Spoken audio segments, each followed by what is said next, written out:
नमस्कार दोस्तों, मैं हूं डॉक्टर रजत मालोत, डायरेक्टर मालोत हॉस्पिटल जयपुर। आज बहुत ही कॉमन टॉपिक पे बात करूंगा। कई बार पेरेंट्स कंफ्यूज हो जाते हैं इसमें भी कि कौन सा प्लास्टर लगवाएं बच्चे को या फिर बड़े को कौन सा प्लास्टर लगाएं।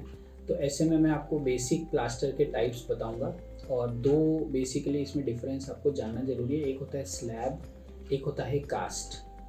जनरली जब भी हम स्लैब लगाते हैं इसका मतलब ये है कि हम हाफ प्लास्टर लगा रहे हैं, पूरा गोल घुमा नहीं रहे हैं।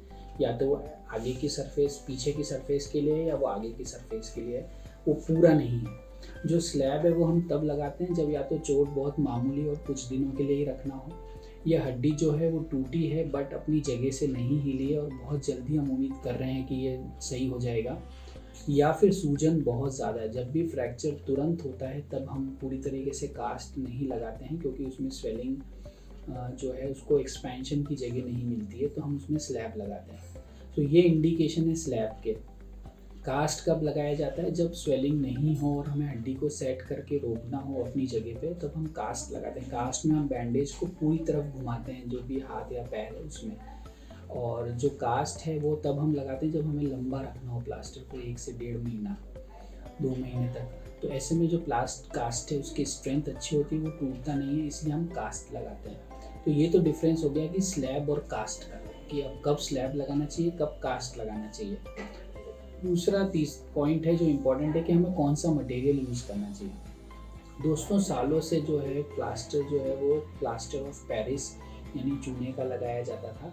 इसमें बैंडेज में शुरू में जो है प्लास्टर ऑफ पेरिस का पाउडर स्प्रेड करके और उसको रोल किया जाता था, फिर उसी से प्लास्टर लगाया जाता था। लेकिन आजकल उसको बहुत कम यूज़ करते हैं, बहुत आउटडेटेड है।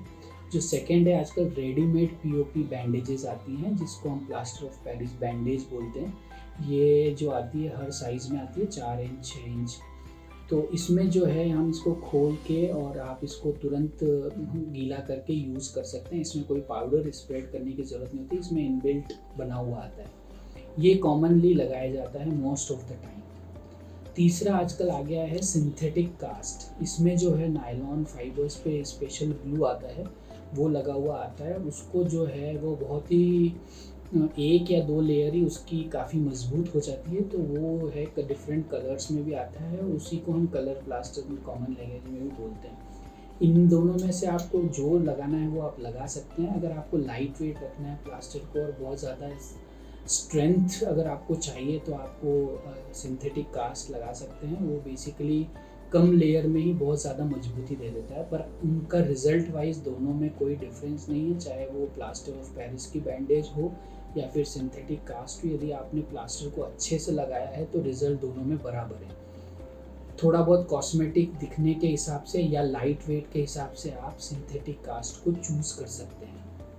आजकल नया एक और प्लास्टर आया है जिसमें पेशेंट जो है वो नहा भी सकता है और अपना नॉर्मल स्विमिंग और एक्टिविटी भी कर सकता है। वो स्पेशली लाइट वेटेड आर्टी कास्ट, डेल्टा कास्ट के नाम से आता है। और इसमें जो है पेशेंट को जो है लाइट वेटेड प्लास्टर रहता है और उसमें पोर्स होते हैं, तो उसकी वजह से जो है पानी निकल जाता है पूरा और पेशेंट इसमें बाथ भी ले सकता है। तो ये डिफरेंट टाइप के प्लास्टर्स हैं जो आप चूज़ कर सकते हैं। डिफरेंस ये है कि इनमें जो है मेनली कॉस्ट का डिफरेंस आता है, थोड़ा लुक का डिफरेंस आता है और क्वालिटी का फ़र्क होता है। लेकिन रिज़ल्ट वाइज इम्पॉर्टेंट ये है कि प्लास्टर कौन सी कंडीशन में आप लगा रहे हैं, और स्लैब लगा रहे हैं या कास्ट, या फिर यदि आप उसको लगा रहे हैं कास्ट तो कितने अच्छे तरीके से आप उसको हड्डी को सेट करके फिर आप लगा रहे हैं। तो रिजल्ट्स बहुत ज़्यादा इसमें फ़र्क नहीं पड़ेगा। तो आपको यदि लगता है कि आपको और भी कुछ नॉलेज हमसे लेना है तो आप हमें कांटेक्ट कर सकते हैं। मैं डॉक्टर रजत मालोत, डायरेक्टर मालोत हॉस्पिटल जयपुर।